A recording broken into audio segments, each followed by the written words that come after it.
know the club want to sign 2 midfielders this summer following the departure of Casemiro. So Dave has been looking at 2 names of interest. Yes, 2 coming up. One for Kevin's old club, West Ham, coming up in a moment. But first, we're going to talk about this guy. Now, Casemiro has had his best season in a United shirt, but he's leaving. So who should Michael Carrick replace him with? Let's look at 2 of the candidates, starting with 26-year-old ENDERSON at Atalanta. Now, it's our information that Manchester United are in advanced talks with Atalanta over a deal. Personal terms not expected to be an issue there. And significantly, his contract is up in a year's time. So it might mean there's a bargain to be had for Manchester United. Let's see how his season in Serie A stacks up against Casemiro. Not too much between them in terms of touches. ENDERSON, though, good on the ball. He has a higher passing accuracy, but that might be because he's a slightly safer passer than Casemiro. Fewer passes forward for ENDERSON, more sideways passes you'll see there. 31.9 for ENDERSON compared to 28.7 for Casemiro. What ENDERSON also gives you is a great engine getting up and down the pitch. Strong in the duels as well. You can see his dual success there. Can he give the same to Manchester United? What do you think? Good. Would they be good signings, Kev? I think Fernandes, he's really impressed me. He's been fantastic for West Ham, really took them to new levels. He's probably been the standout player, and Jared probably pushed him close, but for me, he's been the standout player for West Ham. I think he'd be an excellent signing for Manchester United if West Ham were willing to let him go. But under a big contract, you never know. We're joined live by football finance expert Kieran Maguire. Kieran, good evening to you. Thanks for your time. What are your main takeaway from the United results? I think the Manchester United board will be delighted with these results. Revenue's up despite that they weren't in Europe compared to the previous season. They weren't competing in the cup competitions. But even so, even with fewer matches at home, they've managed to maintain broadly the match day income. That's down to ticket price increases. They've done substantially better as far as the Premier League TV deal is concerned, because each position is worth around about £3 million. So that's 12 positions better than the previous season. And merchandising has been okay. I mean, they lost their training shirt deal, but I think they're hopeful of replacing that, and by all accounts it's going to be very lucrative next year. A lot of bad PR about the job cuts, the changes there. Do you see justification, though, for those restrictions in the books? Well, it's an interesting one. That they did make reference to it. It could be argued that the money saved from making 400 people redundant is broadly equivalent to the wages they will have saved by putting Marcus Rashford out on loan to Barcelona. Some other players went out on loan. They'll also have another substantial reduction in their wage bill with Casemiro leaving in the summer. And that's very good for recruitment in the summer, because it's freeing up space on the wage bill. Because they're in Europe, they'll be guaranteed substantial amounts of money. There'll be at least 4, of course, sold-out matches at Old Trafford, plus realistically another 30 to 40 million pounds from competing in the competition. So that will make Manchester United fans very excited over the summer. Yeah, room for optimism. Just on that, do you believe they will then focus on reinvestment in the squad? They've got a bit of clearance now. Well, they've got the scope to do so. The loans are the same as last year, but it's notable that the overdraft was reduced by £30 million. Again, that's freeing up cash. So they've got flexibility, and that's what managers are hoping for. The nature of football trading is that you've got to use the exit door as well as the people coming through. But it's the arrivals, of course, which excite fans. And yes, they've certainly got the scope to spend money. Yeah, this is Manchester United. They've got the 3rd most expensive squad in the Premier League, and there's no reason why they can't add to that. Yes, finishing 3rd was about right then in that context. What effect have the results had on the club's value, Kieran? Well, the stock market has loved the results. The share price is up over 12%, so that's added around about $450 million to the value of the club in just a few hours. So clearly it's exceeded the market expectations. They will be looking for the club to continue with this. I think the strategy that the club employed last season, which was spending a lot of money on players but keeping them on relatively low wages compared to some of the players that were leaving, that will please the markets as well, because that will drive profitability. It seems a lot of reason for optimism. Kieran Maguire, thank you very much for your time this evening. Thank you. Man that won't be there next season is Casemiro in that midfield. He's moving on. He's had 4 years at the club. largely done okay, hasn't he? I mean, this season particularly, he's become a bit of a cult hero at Man United. I think he's done better in the back part of that 4 years. You know, the most recent performances, you're thinking, well, why are they letting him go all of a sudden? Because he's finding his best.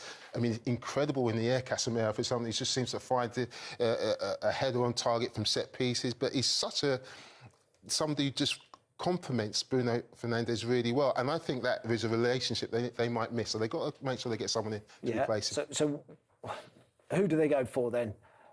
If you're Manchester United, you're looking, and it's not probably one midfield signing, because you're thinking actually they needed more than just one central midfielder for next season, don't they? Yeah. Because they're a little bit light in that position anyway. What type of player should United be looking at to replace Casemiro then? Well, when I get a look at this list, obviously Anderson's at the top. His stats are outstanding. For me, he's probably better than what Casemiro is, that sitter. I think he can play in an 8. I think he's got more to give. And I think what you say about it, it's that accountability to let others thrive. His ability in both boxes, aerially, as well, defensively, and scoring goals this season. The goals that he scored this season have been really vital, well, haven't they? I mean, I think for Manchester United, you need someone that's going to sit and allow others to express themselves. Well, we've got these on that list, Tonali for me. We've got these names on the list because if you think about Man United's recruitment last summer, they went for ready-made Premier League players, didn't they? It was good recruitment. Seshko was a bit of a gamble, a younger striker, but Mbeumo and Cunha were ready-made players. They were at the peak of their powers, and they were regular goal scorers in the Premier League. That's what they went for. So if we're looking at a Premier League midfield player to replicate Casemiro, where would you go, Leroy? There's 2 players that stand out for me. Could go straight into United's side and deal with playing for Man United. That is Anderson, totally agree. Yeah. But Tonali as well at Newcastle. And I think Tonali's got goals in him as well. He's got an unbelievable strike, and I think in that environment at United, I think that would bring the best out of him. But I agree with Glenn. I think Anderson, Elliot. The problem is you've got competition as well, haven't you? Yeah. Because the talk is that Manchester City are looking at Anderson as well. If you're him, where would you go? Would you choose working under Pep Guardiola, a team that's serial winners? Possibly, yeah. Or do you choose Carrick, a man that's come from... I think Anderson and him come from the same place, don't they? Both midfield players. Do you go there? I suppose it depends what Manchester United want as well. Are they wanting somebody that they can develop and make better for the future as well, like a Belieber, like a Scott, like a Wharton, that someone's going to keep developing? Yeah. Or are you looking for more of a finished product in Tonali? It's all... The Lewis family had to say in their letter, our approach to running the club is and has been to trust the experts to do that while backing them to be successful. The problem we found were deeper than we realised and we're allowed to build over the last few years. We know that has eroded trust and we have to win that back. As owners, we take ultimate responsibility for the situation in which the club finds itself. We also take responsibility for rebuilding Spurs. Our ambition is to recapture the spirit of the club and bring back the excitement, the fearlessness and the bold football we have always felt defined us. That means that football comes first. The board and executive team have laid out their plans to meet this ambition. This will require investment in our teams, the academy, our backroom functions and more. And we are fully committed to this.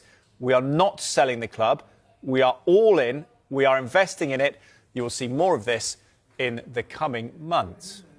Seeing pictures of those fans, just look at that raw emotion as tens of thousands of them piled into Selhurst Park to celebrate that win. And they were all on the pitch by the time the referee blown the final whistle as well. And you have to say they deserve it because, as Charlie mentioned there, Daniel, there was a bit of a wobble midway through the season. And to think that it was Mateta that got the winning goal when he could have been out the club in January. Yeah, I should have been out of the club. If he'd have passed his medical at Milan, that move would have happened. I think Jean-Philippe wanted it to happen. There was a period of time after that where I think Ollie Glasner felt that maybe he had to stay out of the team for a while, not least because they'd spent fairly big money on Jurgen Strand Larsen at the time and Brennan Johnson was there. But all's well that ends well, and Mateta is a big game player. He misses chances, but the sheer number of opportunities he's in the right place at the right time for, he scores goals.